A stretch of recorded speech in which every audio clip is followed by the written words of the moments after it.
Hello good morning students. આપણે chapter number 1 સજીવમાં પ્રજનન start કર્યું હતું। એમાં આપણે લાસ્ટ લેક્ચરમાં અલિંગી પ્રજનન જોયું હતું। હવે આપણને ખ્યાલ છે કે ભાઈ અલિંગી પ્રજનન હોય એટલે એમાં સૌથી પહેલું ધ્યાન છે જન્યુઓનું નિર્માણ થતું નથી, ફલન થતું નથી, એમાં અર્ધીકરણ થતું નથી, રાઈટ। અને એમાં જે પણ બાળકોષો બને છે જે એકબીજાની જનીનિક પ્રતિકૃતિ હોય છે જેના માટે આપણે શબ્દ વાપર્યો તો ક્લોન। ધ્યાન રાખજો, આ જે મોસ્ટ ઇમ્પોર્ટન્ટ ક્વેશ્ચન છે, ક્લોન કોને કહેવાય। હવે આજે આપણે લિંગી પ્રજનન જોઈશું। તો જ્યારે લિંગી પ્રજનનની વાત આવે એટલે મોસ્ટ ઇમ્પોર્ટન્ટ એમાં નર અને માદા બે સજીવોનો સમાવેશ થાય, मतलब कि બે વિરુદ્ધ જાતિના સજીવો, રાઈટ, જેમાં નર અને માદા બે જન્યુઓનું નિર્માણ કરે। નર જન્યુ ખબર છે ને, જેને આપણે શુક્રકોષ કહીએ છીએ મનુષ્યમાં, માદા જન્યુ જેને અંડકોષ કહીએ છીએ, વનસ્પતિમાં પૂજન્યુ અને માદા જન્યુ અંડક, બંને ભેગા થાય ફલન થાય તો ફલિતાંડ રચાય અને શું બને છે? યુગ્મનજ। યુગ્મનજ એનું જનીન બંધારણ 2n હોય। યુગ્મનજ હોય છે તો કેવો કોષ? એક કોષ। અને આ જે યુગ્મનજ છે, જે એક કોષ છે, એ વારંવાર વિભાજન પામી બહુકોષી દેહનું નિર્માણ કરે છે। તો જ્યારે પણ લિંગી પ્રજનનની વાત આવે તો સૌથી ધ્યાન રાખવાનું જન્યુઓનું નિર્માણ થાય, આ જન્યુ નિર્માણ થાય, જન્યુઓનું જોડાણ થાય। લિંગી પ્રજનન એની વાત કરીએ તો ફલન થાય, રાઈટ। સેકન્ડ થિંગ, જ્યારે જન્યુઓ બને છે તો જન્યુઓના નિર્માણ વખતે અર્ધીકરણ થાય અને ફલિતાંડ બન્યા પછી વિભાજન થાય। એ કઈ ક્રિયા દ્વારા વિભાજન પામે? સમભાજન, મતલબ અર્ધીકરણ પણ થાય અને સમવિભાજન પણ થાય। મોસ્ટ ઇમ્પોર્ટન્ટ, અહીંયા જે પણ બાળકોષો મળે છે આ બાળકોષો પિતૃ જેવા સેમ હોતા નથી, રાઈટ। ઇવન બાળકોષો બે એકબીજાને પણ નથી મળતા કે આ બાળકોષો પિતૃ સંતતિ જેવા સેમ હોતા નથી, મતલબ કે અહીંયા લક્ષણોમાં વિવિધતા આવે છે, ભિન્નતા આવે છે। તો લિંગી પ્રજનનનું એક મહત્વ ખ્યાલ આવે છે કે ભિન્નતાને કારણે એ શામાં મદદ કરે છે? ઉદ્વિકાસમાં, રાઈટ। તો આ ખાસ ધ્યાન રાખવા જેવી વસ્તુ છે, બરાબર।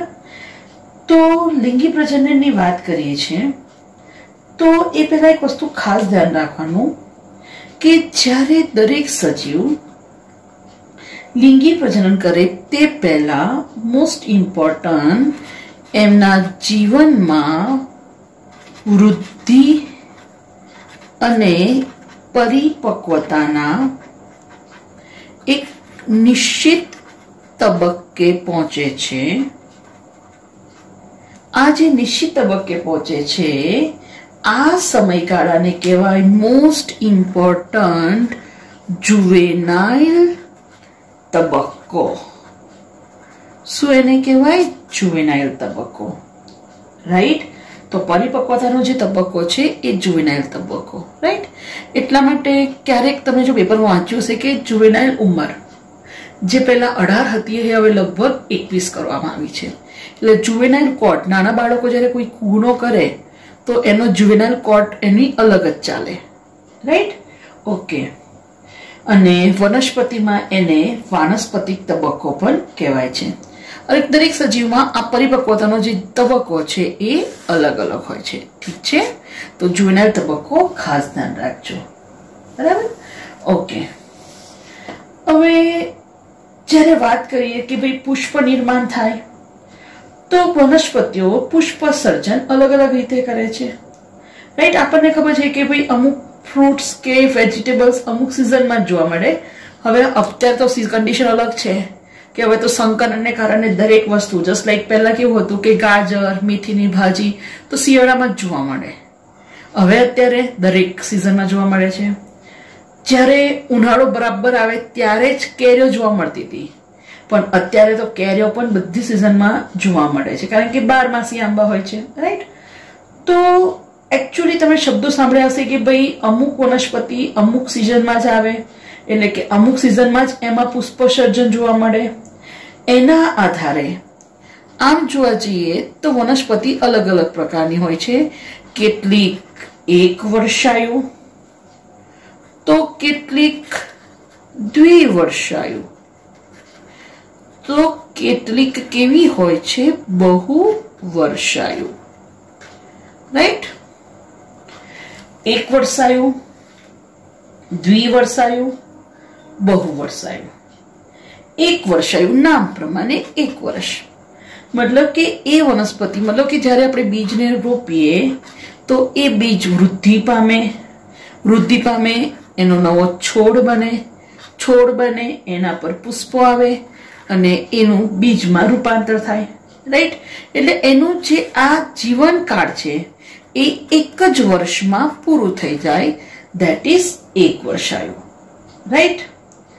હવે જે દ્વિવર્ષાયુ છે એમાં બીજને જમીનમાં રોપીએ તો પહેલા વર્ષ સુધી તો એ છોડ થાય અને પુખ્ત બને, અને ત્યાર પછી બીજા વર્ષે એના પર બીજ લાગે, રાઈટ.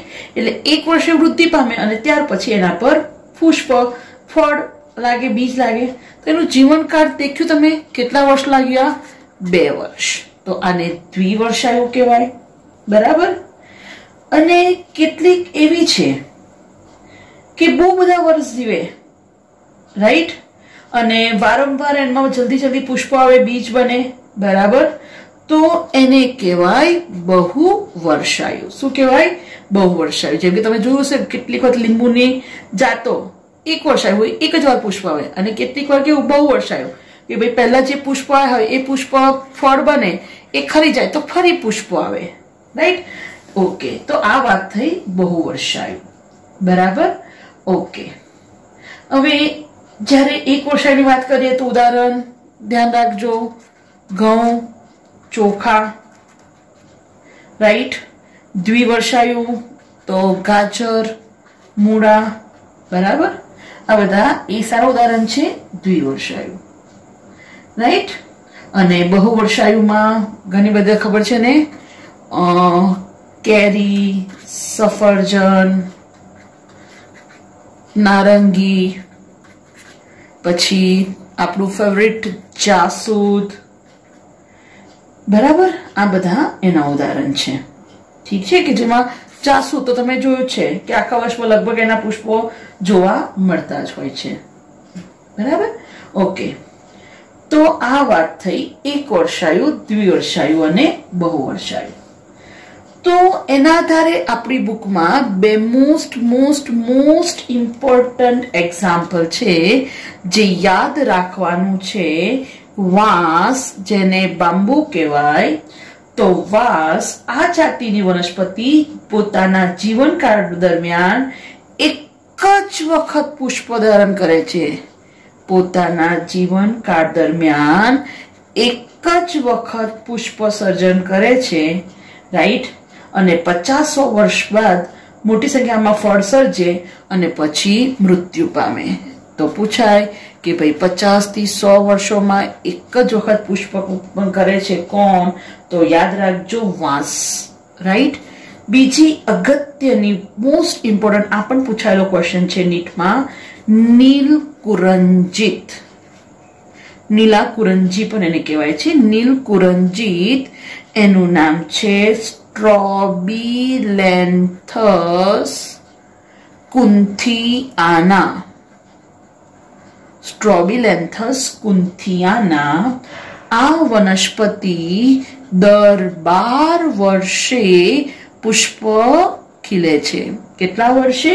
12 વર્ષે. નીલકુરંજીત સ્ટ્રોબિલેન્થસ કુન્થિયાના. એનું લાસ્ટ પુષ્પ એકચ્યુઅલી 2006માં સપ્ટેમ્બર ઓક્ટોબરમાં થયું હતું. કઈ બાજુ? તો યાદ રાખજો, કેરાલા, તમિલનાડુ, અને કર્ણાટક. કેરલા, તમિલનાડુ અને કર્ણાટક 2006 માં પુષ્પ સર્જન થયું હતું. સ્ટ્રોબિલેન્થસ કુન્થિયાના 12 વર્ષે આનું પુષ્પ સર્જન થાય. આ પુષ્પો જ્યારે ખીલે ત્યારે આખા વાદળી વાદળી પર્પલ દેખાય છે, જેને કારણે મતલબ કે જે પહાડો છે બહુ જ ફાઇન દેખાય. એકચ્યુઅલી લાસ્ટ 2006 પછી 2018 માં થવું જોઈતું હતું, પણ એ વખતે કેરલામાં પૂર આવ્યું હતું અને પૂર આવ્યું હતું એટલે એના કારણે ત્યાં વખતે નીલા કુરંજીત મતલબ કે એનો ગ્રો થયો નહીં, વૃદ્ધિ પામી નહીં. રાઈટ. તો સ્ટ્રોબિલેન્થસ કુન્થિયાના ધ્યાન રાખજો, નીલા કુરંજી. અને દર 12 વર્ષે એકવાર પુષ્પ ખીલે છે. ક્યાં જોવા મળે? કેરળ, તમિલનાડુ અને કર્ણાટકના પર્વતીય પ્રદેશોમાં. આ પૂછાયેલો પ્રશ્ન છે. રાઈટ. ઓકે, તો આ વસ્તુ ધ્યાન રાખો. હવે થોડુંક આગળ જઈએ કે ભાઈ પ્રજનનનો જે તબક્કો છે એ દરેક સજીવોમાં અલગ અલગ હોય, બરાબર. હવે જુવેનાઇલ તબક્કો એ પણ થાય, પણ દરેક સજીવોમાં એનો પણ સમયગાળો અલગ અલગ હોય છે. રાઈટ. હવે જે પક્ષીઓની વાત કરીએ ઘણા, તો ઘણા એવા હોય કે આખા વર્ષભર ઈંડા મૂકે. સેમ એવું કેટલાક સિઝનલ કે ભાઈ અમુક ઋતુમાં જ ઈંડા મૂકે. જેમ કે આપણને ખબર છે કે ભાઈ ચોમાસામાં જ દેડકા વધારે સક્રિય હોય છે. રાઈટ. સેમ એવું જ વાત કરીએ તો મરઘા. ખરેખર આપણને ખબર છે કે ભાઈ મરઘા તો પ્રકાશની હાજરીમાં જ વધારે ઈંડા મૂકે, બરાબર. પણ આપણે મનુષ્યો પોતાના કલ્યાણ માટે, રાઈટ, આર્થિક ઉપયોગિતા વધારવા માટે અને વ્યાપારિક ધોરણે આપણે મરઘાને ઈંડા મૂકવા માટે પ્રેરીએ છીએ. કેવી રીતે? તમને ખબર છે કે ભાઈ મરઘા ઉછેર કેન્દ્ર હોય એમાં રાત્રે પણ લાઇટ ચાલુ રાખવામાં આવે છે. કેમ? તો લાઇટ એટલે કે પ્રકાશની હાજરીમાં મરઘા વધારે ઈંડા મૂકે. જ્યારે લાઇટ હોય એટલે મરઘાને એવું લાગે કે બિચારાને પ્રકાશ છે અને એ શું મૂકે છે? ઈંડા. રાઈટ. ઓકે, તો આ વસ્તુ થઈ જસ્ટ ખાલી ધ્યાન રાખવા જેવી કે મરઘામાં આપણે ઈંડા જે મુકાવડાવીએ છીએ એ વ્યાપારિક હેતુ માટે આપણને આર્થિક ફાયદો થાય એના માટે. બરાબર.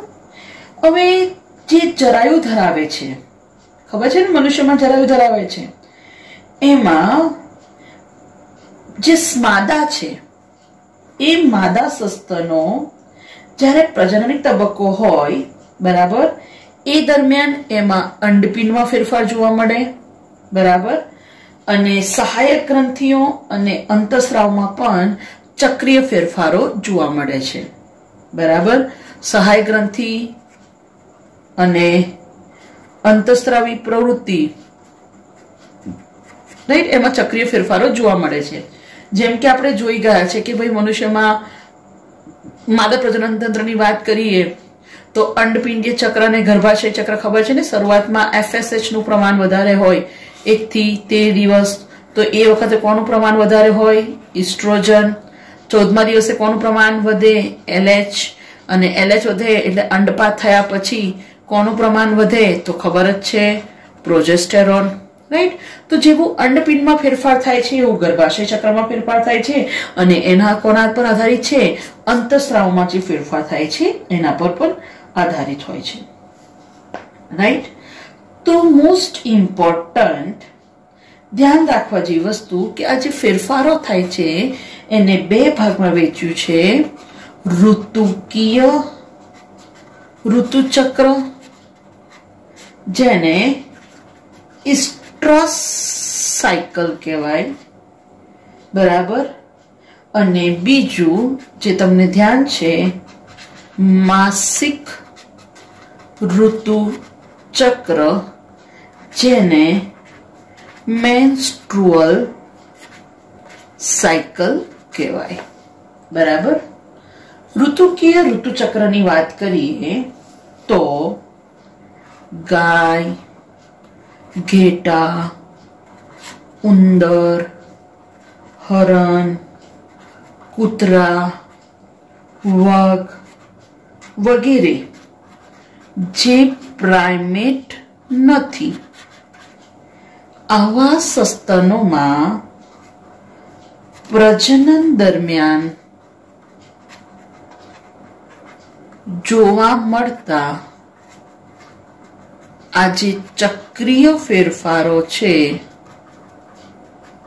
એને કહેવાય ઋતુકીય ઋતુ ચક્ર, રાઈટ.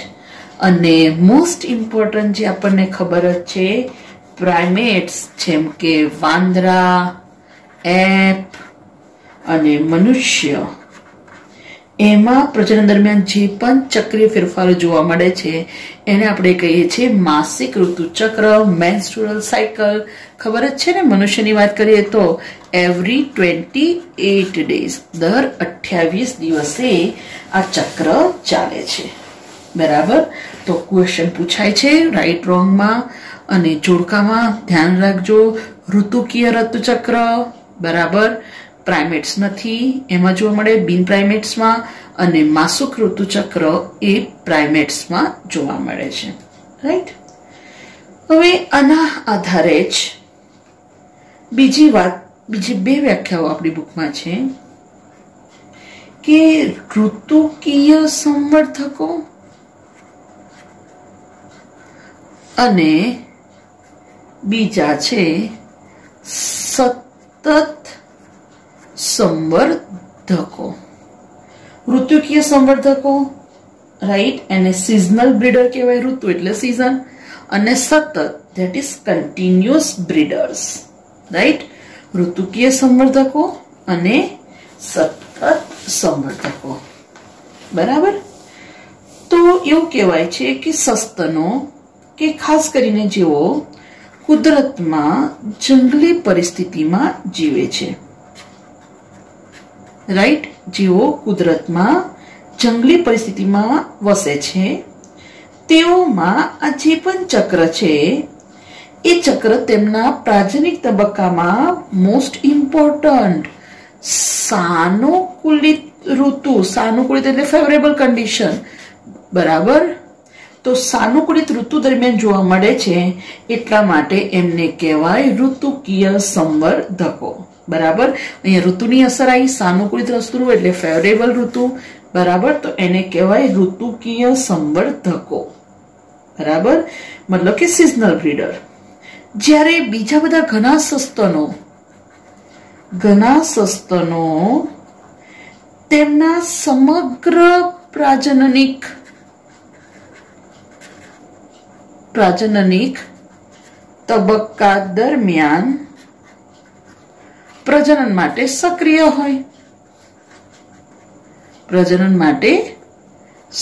હોય, તો એમને શું કહેવાય? સતત સંવર્ધકો, રાઈટ.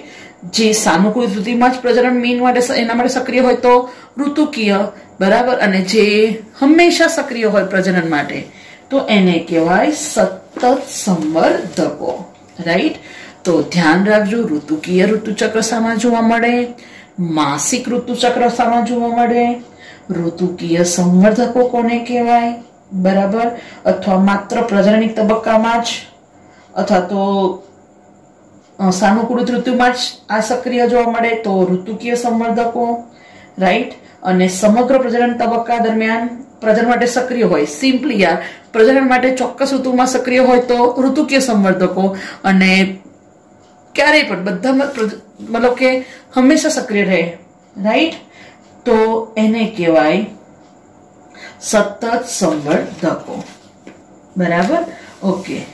અને આપણને ખબર છે કે મેઇન આપણા શરીરમાં બે પ્રક્રિયા થાય છે, ચય અને અપચય. ધ્યાન રાખજો, ચય ક્રિયા સર્જનાત્મક હોય તો અપચય ક્રિયા કેવી હોય? વિઘટાત્મક.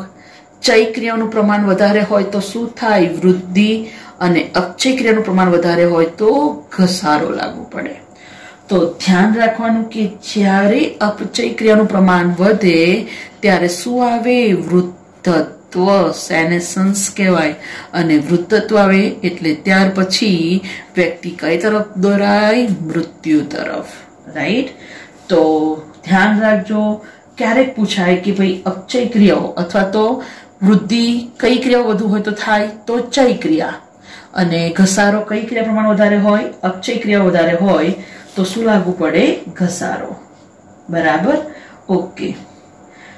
તો આ થઈ વાત જસ્ટ નોર્મલ ઇન્ટ્રોડક્શન.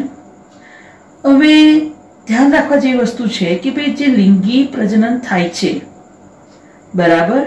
અચ્છા, આ બધામાં અંતઃસ્ત્રાવો અને પર્યાવરણ પરિબળો એ તો ભાગ ભજવે જ છે, બરાબર. ઓકે. અને સજીવોનું પર્યાવરણ પરિબળો અને અંતઃસ્રાવો એની અસર દ્વારા એની વર્તણૂક નક્કી થાય છે. અંતઃસ્રાવ વિશે આપણે આગળ જોઈ ગયા છે. હવે મેઇન પર આવીએ કે ભાઈ લિંગી પ્રજનનની વાત કરીએ તો જે લિંગી પ્રજનન થાય છે, બરાબર. તો લિંગી પ્રજનન એકચ્યુઅલી બહુ લાંબી અને જટિલ રચના છે. એમાં ચોક્કસ ક્રમ થાય કે ભાઈ પહેલા નર અને માદા જન્યુ બને, પછી જન્યુઓનું વહન થાય, જન્યુઓ જોડાય એટલે યુગ્મનજનું નિર્માણ થાય, બરાબર. પછી ભ્રૂણનો વિકાસ, રાઈટ. તો આમ આખી પ્રક્રિયા સરળ છે, પણ આપણે આપણી અનુકૂળતા માટે એને 3 ભાગમાં વહેંચીશું.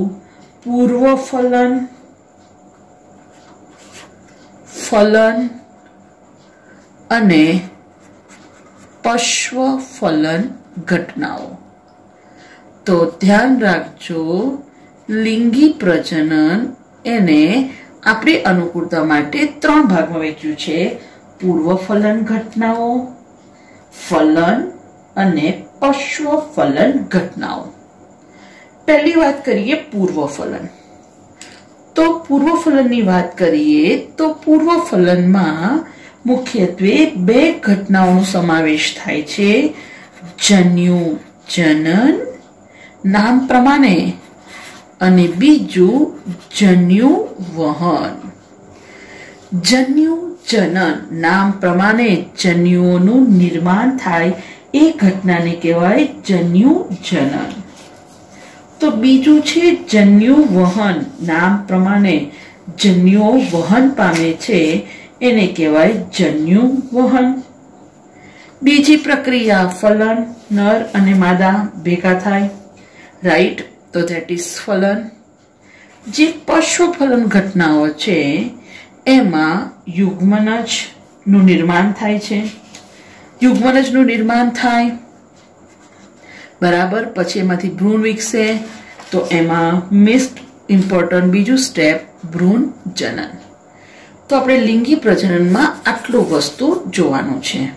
જન્યુ જનન, જન્યુ વહન, આ બેનો સમાવેશ થાય છે કઈ ઘટનામાં? પૂર્વ ફલન ઘટનાઓમાં, બરાબર. તો પહેલી વાત હવે કરી દઈએ પૂર્વ ફલન ઘટનાઓ. અને પૂર્વ ફલન ઘટનાઓમાં આપણે પહેલું જોઈશું જન્યુ જનન.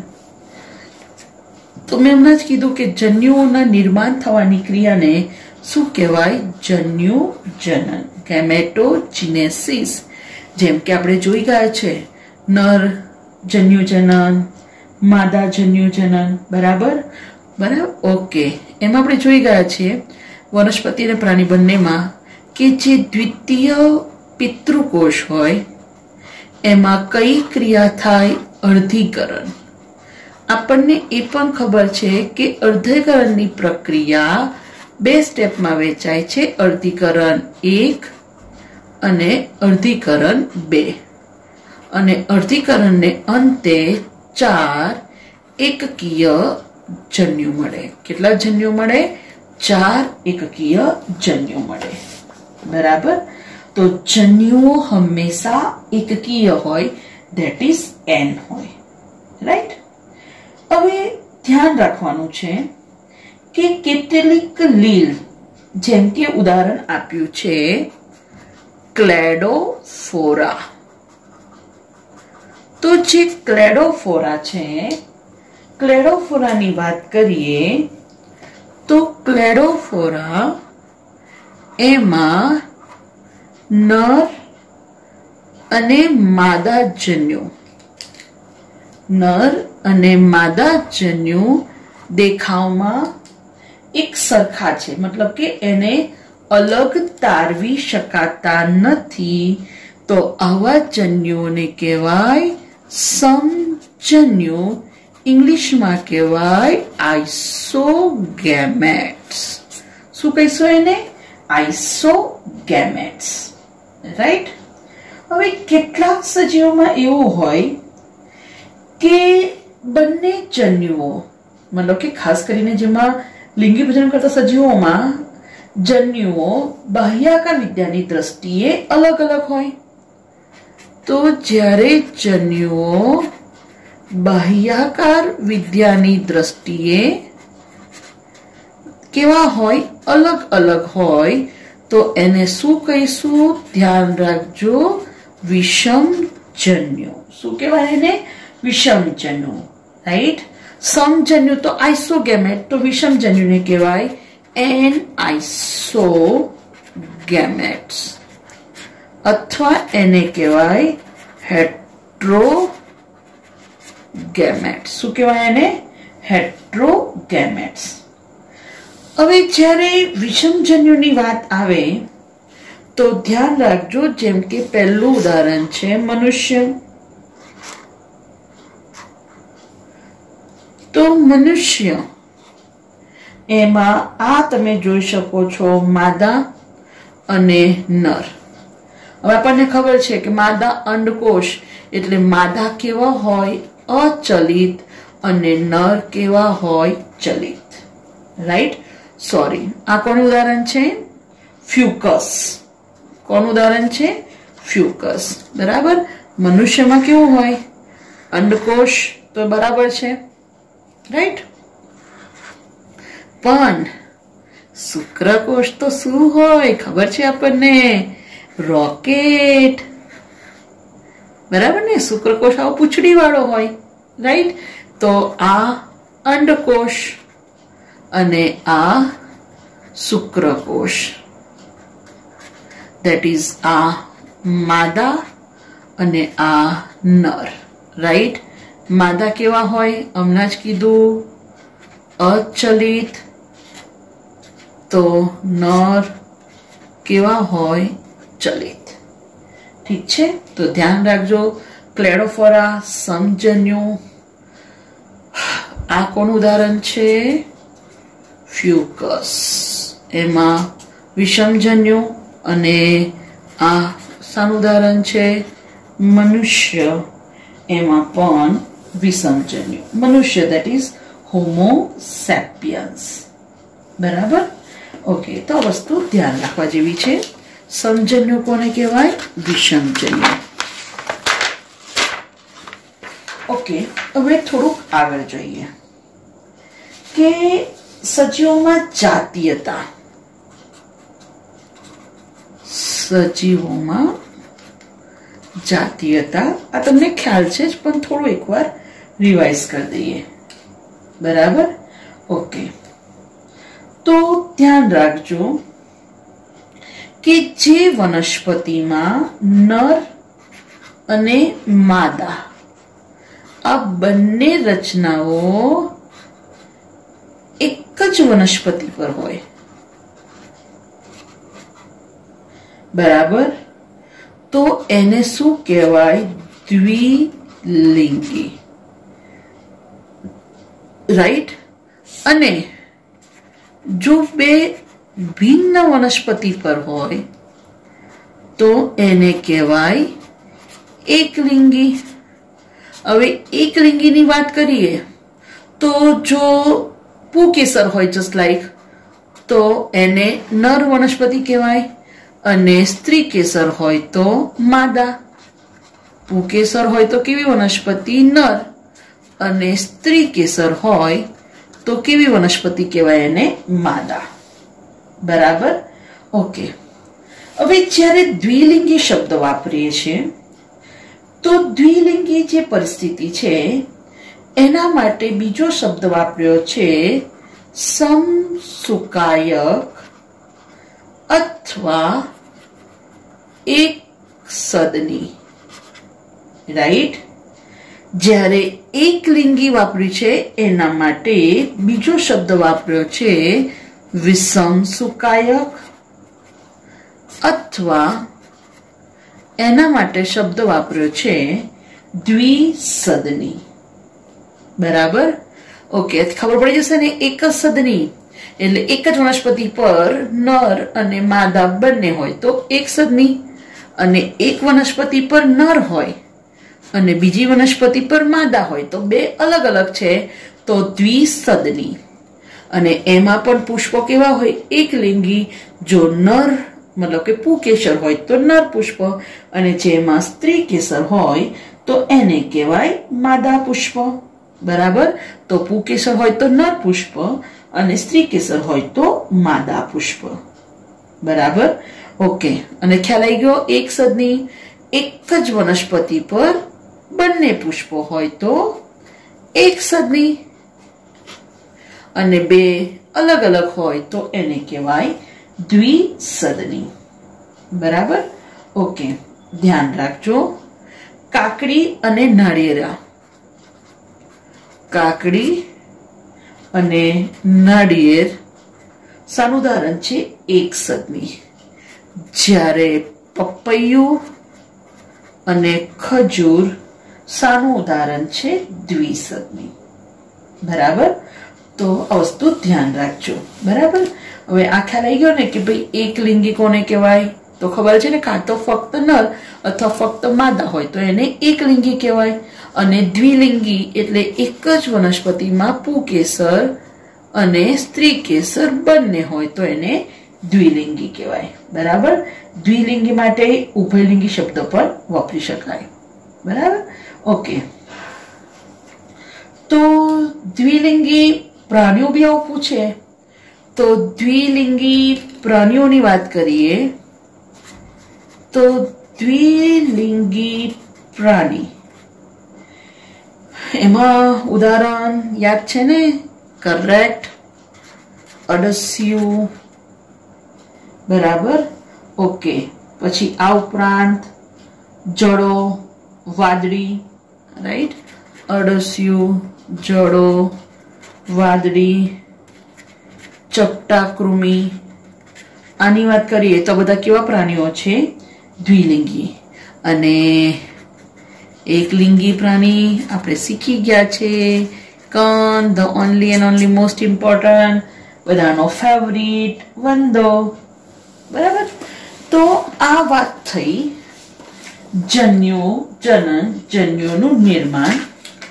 એમાં આપણી બુકમાં બે મોસ્ટ ઇમ્પોર્ટન્ટ આકૃતિઓ આપી છે જે ધ્યાન રાખવાની છે. આ છે એક સદની વનસ્પતિ કારા. Most most most important. Right. કારા. એમાં આ એના એક ભાગને મેં આખો એનલાર્જ કર્યો છે. તો બોર્ડમાં પૂછાયેલો પ્રશ્ન આ છે અંડધાની અને આ પૂજન્યુધાની. તો લેબલિંગમાં ક્વેશ્ચન પૂછાય છે અને બોર્ડમાં પૂછાયેલો પ્રશ્ન કે કારામાં ઉપરની તરફ કઈ રચના અને નીચેની તરફ કઈ રચના? તો ઉપર માદા અને નીચે નર. આ ખાસ પૂછાય છે, ધ્યાન રાખજો લેબલિંગમાં. અને સેમ એવું જ આ બીજી દ્વિસદની વનસ્પતિ. દ્વિસદની વનસ્પતિ માર્કેન્શિયા આપ્યું છે.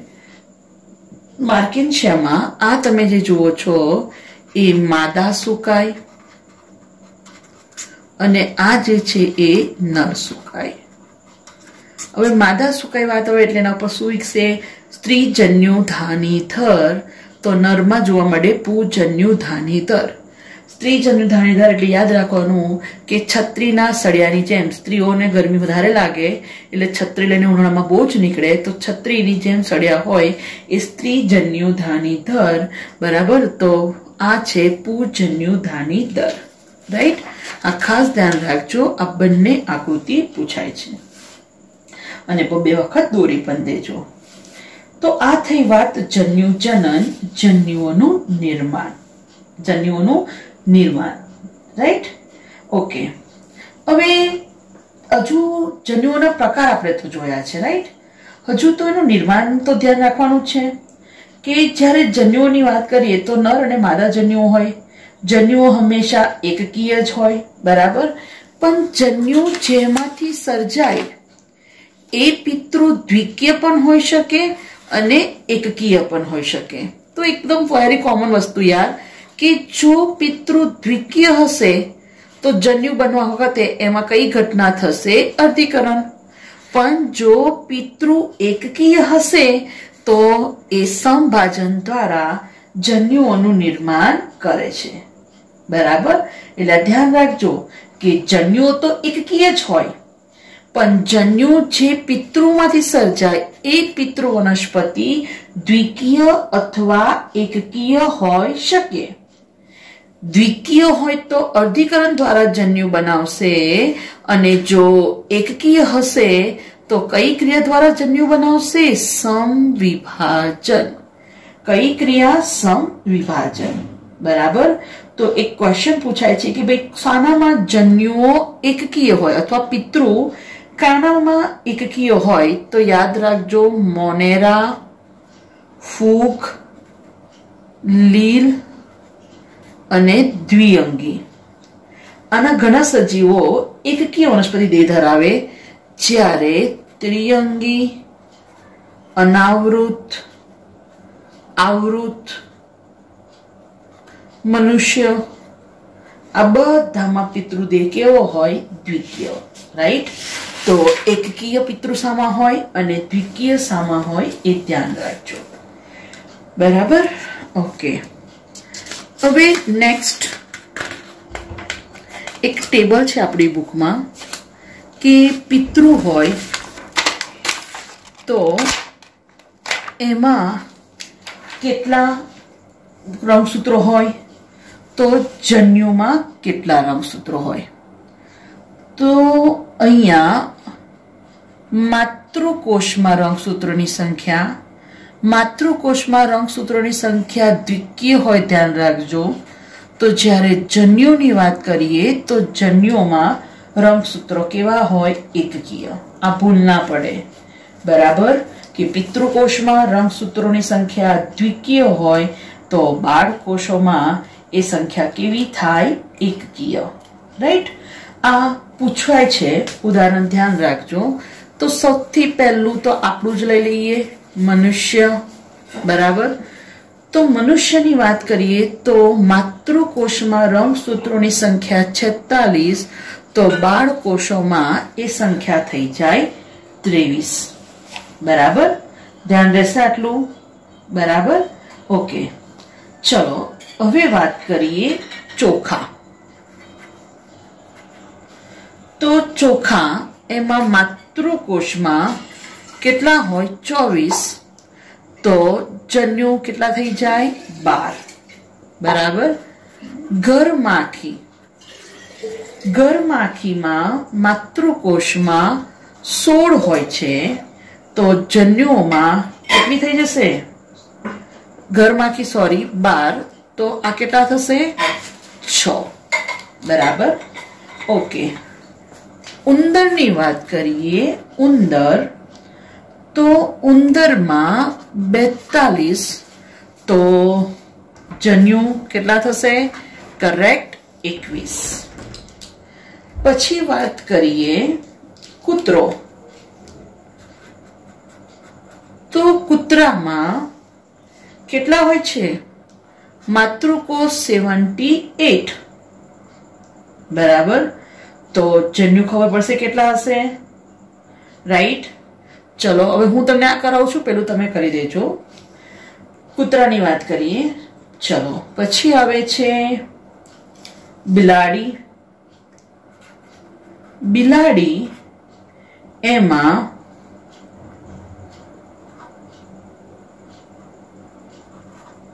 ઓકે 3 એટલે મતલબ કે 38, 38. બરાબર. તો જન્યુ ખબર પડી જશે. પછી છે ફળમાખી. ફળમાખી એમાં 8 છે. પેલા તમે કેલ્ક્યુલેટ કરી દેશો, ખબર પડશે ને કેટલા થશે? ઓકે.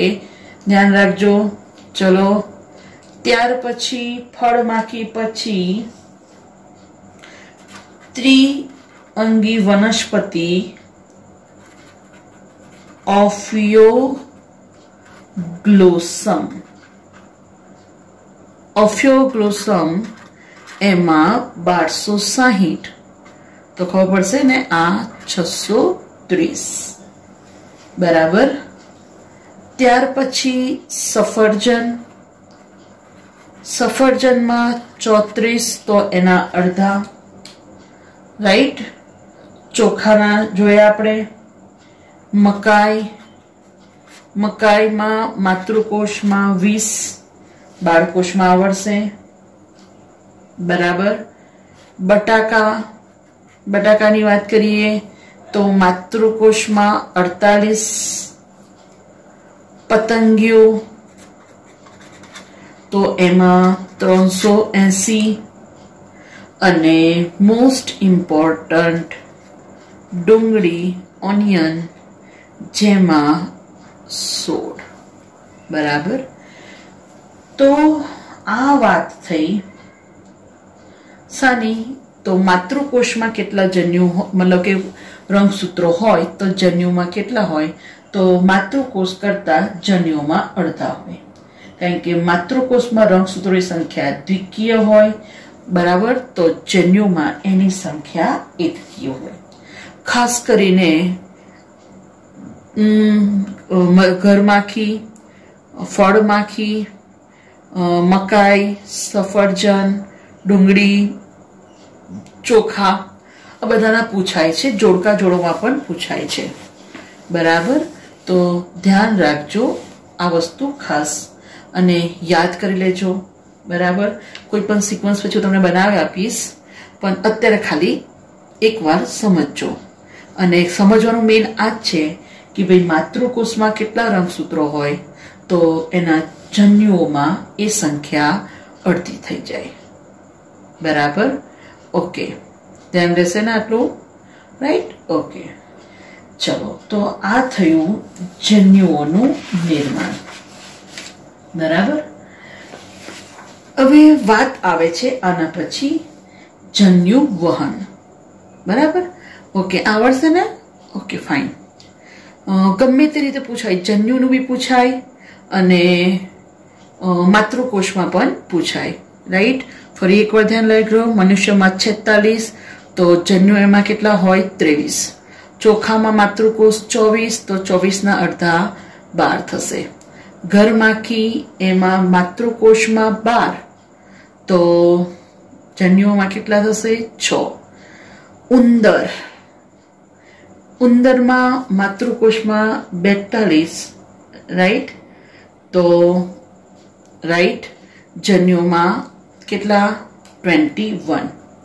કૂતરામાં 78 તો જન્યુ 39. બિલાડી 38 તો જન્યુ 19. ફળમાખી 8 તો જન્યુ 4. ઓફિયોગ્લોસમ 1260 તો 630. સફરજન 34 તો 17. બટાકા 48 તો 24. ડુંગળી 16 તો 8, બરાબર. મકાઈ જન્યુઓ 10 અને પતંગિયું 190, બરાબર. તો આ ધ્યાન રાખજો, રાઈટ. ચડતા ઉતરતા ક્રમમાં કોઈ પણ રીતે પણ યાદ રહી જશે. મનુષ્ય 46, ચોખા 24, ઘરમાખી 12, બરાબર. ફળમાખી 8, ઘર ફળ 8, બરાબર. ઘર 12, ફળ 8. ઉંદર 42, કૂતરો 78. બિલાડી 38. સફરજન 34 રૂપિયા. મકાઈ 20, બટાકા 48, પતંગિયું 380 અને ડુંગળી 16. આ થયું જન્યુજનન. હવે પૂર્વ ફલન ઘટનાઓમાં બીજું સ્ટેપ છે જન્યુ વહન. તો આપણને ખબર છે કે ભાઈ નર ચલિત હોય અને માદા કેવો હોય છે? અચલિત, રાઈટ. તો નર ચલિત અને માદા અચલિત હોય છે. તો આ ભેગા કેવી રીતે થાય? બરાબર. પણ એના માટે એ પહેલા ધ્યાન રાખજો કે કેટલીક ફૂગ અને કેટલીક લીલ, કેટલીક ફૂગ અને કેટલીક લીલ એમાં બંને ચલિત હોય છે. એટલે નર પણ ચલિત અને માદા પણ ચલિત હોય છે, બરાબર. હવે જ્યારે બંને ચલિત હોય, બરાબર. અચ્છા, મોટા ભાગે ખબર છે ને, નર ચલિત હોય અને માદા અચલિત હોય, રાઈટ. આપણને બી ખબર છે કે મનુષ્યની વાત કરીએ તો અંડકોષ અચલિત છે અને શુક્રકોષ કેવો છે? ચલિત, રાઈટ. પણ કેટલીક અપવાદરૂપ મેં કીધું કે લીલ અને ફૂગ, એમાં બંને કેવા હોય છે? ચલિત હોય છે. હવે જ્યારે ચલિત હોય તો એમના વહન થવા માટે એમને કોઈ માધ્યમની જરૂર પડે છે. શાની જરૂર પડે છે? માધ્યમની જરૂર પડે છે. અને એ માધ્યમ દ્વારા નરજન્યુઓનું વહન થાય છે, રાઈટ. તો ધ્યાન રાખજો, લીલ, દ્વિઅંગી અને ત્રિઅંગીની વાત કરીએ તો એમાં પાણીના માધ્યમ દ્વારા જન્યુઓનું વહન થાય છે. હવે આપણને ખબર છે કે જ્યારે પણ પાણી દ્વારા કે પવન દ્વારા જન્યુઓનું વહન થાય તો એમના વ્યયની સંભાવના વધુ હોય છે, કારણ કે 100% કઈ નર માદા સુધી પહોંચતા નથી, એ ઘણા બધા નિષ્ફળ જાય છે, રાઈટ. અને આવું થાય છે, વ્યય વધારે થાય છે. એટલા માટે અહીંયા માદાની સરખામણીમાં નરની સંખ્યા હજારો ગણી વધારે હોય છે, નર વધારે ઉત્પન્ન થાય છે. કેમ? કારણ કે એના વ્યયની સંભાવના વધુ હોય છે, બરાબર. ઓકે, સેકન્ડ થિંગ, જ્યારે આપણે આવૃત બીજધારીની વાત કરીએ તો ખબર છે ને, નરજન્યુ, રાઈટ, એ અંડક સુધી પહોંચે છે, બરાબર. અને જ્યારે નરજન્યુ એટલે કે પરાગરજની વાત કરીએ તો પરાગરજ પરાગનયનની ક્રિયા દ્વારા પરાગાસન સુધી પહોંચે છે, બરાબર. એવું આપણે જોઈ ગયા છે કે ભાઈ જે દ્વિલિંગી પુષ્પ હોય, હવે દ્વિલિંગી પુષ્પમાં તો શું હોય? તો એક જ પુષ્પમાં નર અને એ જ પુષ્પમાં માદા હોય. તો જ્યારે દ્વિલિંગી પુષ્પ હોય તો પરાગનયન મતલબ કે સરળ છે. કેમ? કે એ જે પુષ્પમાંથી પરાગરજ નીકળી એ જ પુષ્પના સ્ત્રી કેસરના પરાગાસન પર સંપર્કમાં આવે છે, બરાબર. પણ જ્યારે એક સદની વનસ્પતિ હોય કે ભાઈ એક પર માદા હોય અને એક પર નર હોય, તો આવી વનસ્પતિમાં આપણને ખબર છે, આપણે જોઈ ગયા કઈ ઘટના થાય છે? પરાગનયન. અને પરાગનયન થવા માટેના વિવિધ ઘટકો આપણને ખબર છે ને, પવન દ્વારા, પાણી દ્વારા, પક્ષીઓ દ્વારા, બરાબર, પ્રાણીઓ દ્વારા, રાઈટ. અને જ્યારે પરાગરજ પરાગાસન પર સ્થાપિત થાય એટલે એનું અંકુરન થાય છે, રાઈટ. ઓકે, હવે એમાં બી તમને કીધું હતું કે ભાઈ નોર્મલી જ્યારે પરાગરજની વાત આવે તો પરાગરજની આસપાસ ધ્યાન રાખજો રક્ષણાત્મક આવરણ હોય છે, ખબર છે ને, સ્પોરોપોલિનિન, બરાબર. પણ જ્યારે પરાગરજ સ્ત્રી કેસરના પરાગાસન પર સ્થાપિત થાય અને એ પરાગરજ જો સંગત હશે તો પરાગાસન એનો સ્વીકાર કરે, અને જ્યારે પરાગરજ સ્વીકારી જાય ત્યારે જે પેલું સ્પોરોપોલિનનું આવરણ હશે ત્યાર પછી એનું વિઘટન થશે, અને ત્યાર પછી જે પેલી પરાગનલિકા વિકસે છે એ પરાગનલિકા ક્યાંથી બહાર આવે છે? જનન છિદ્ર. એટલે આપણે જોઈ ગયા છે કે સંગત પરાગરજ કોને કહેવાય, અસંગત કોને કહેવાય? ખબર છે ને, સંગત હોય તો સ્વીકારશે, સ્વીકારશે મતલબ સ્વીકારે છે, ત્યાર પછી સ્પોરોપોલિનનું સ્તર વિઘટન પામે છે અને એટલા માટે ત્યાર પછી પરાગનલિકાનું નિર્માણ થાય છે, બરાબર. અને જ્યારે પરાગનલિકા વિકસે ત્યાર પછી એ અંડક સુધી પહોંચે છે અને ત્યાર પછી ફલન થવાની શક્યતાઓ વધે છે, રાઈટ. તો આ થયું પૂર્વ ફલન ઘટનાઓ, જેમાં આપણે જોયું જન્યુ જનન અને જન્યુ વહન, બરાબર. આ વસ્તુ બહુ જ સારી છે, ખાસ ધ્યાન રાખજો. હવે નેક્સ્ટ લેક્ચરમાં આપણે ફલન એનો અભ્યાસ કરીશું, ફલન અને પશ્વ ફલન ઘટનાઓ, રાઈટ. Thank you.